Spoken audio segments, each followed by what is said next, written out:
In America's capital, they marched on the Lincoln Memorial and were met by the National Guard.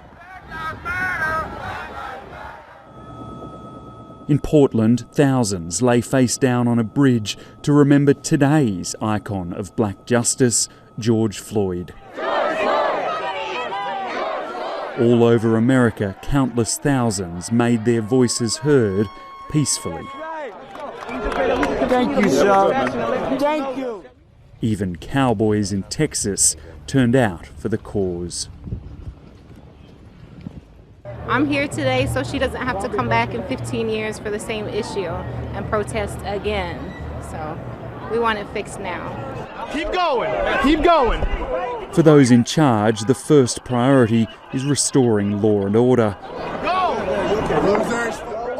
A looting free-for-all in New York last night drew harsh words from the governor.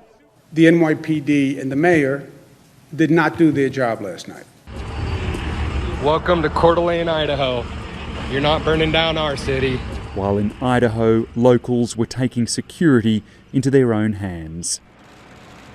The self-proclaimed law and order president stood for the cameras before a papal statue, but the presidential motorcade was booed as it returned to the White House.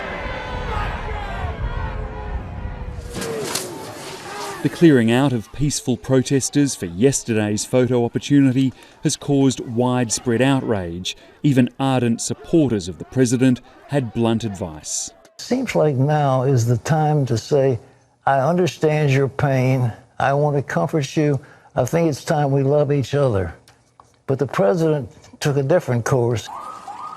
Others saw it as a show of strength in a time of need. It was strong and powerful for the president to go there and say, we will not be cowed. The protest movement is getting political. I promise you this, I won't traffic in fear and division. I won't fan the flames of hate. Well, it may not look like it from what you can see here and at other protests around the country, but Donald Trump still enjoys a lot of support, particularly in the states that matter. Black Lives Matter! Even here, there are doubts about his opponent. Would like to see him out of the White House, of course. But then again, I don't know who else is going to be going in the White House next. Could be somebody worse than Donald Trump. As night drew on, there were more clashes at the White House and arrests in New York. The rage hasn't burned out just yet. David Lipson, ABC News, Washington.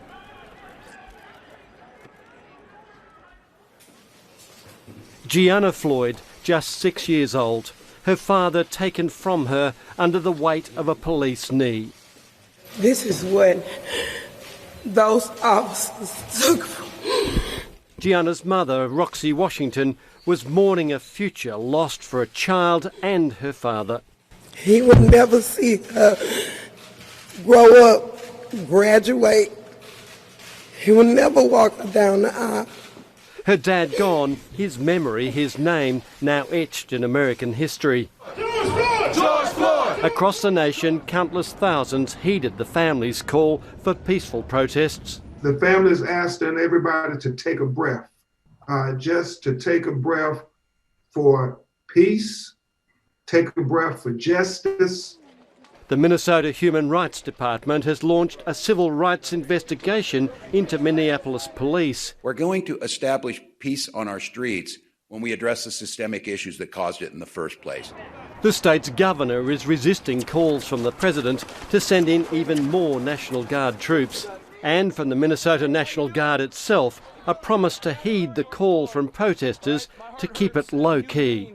We heard it, and we're going to stay back behind, invisible, so that you can't see us.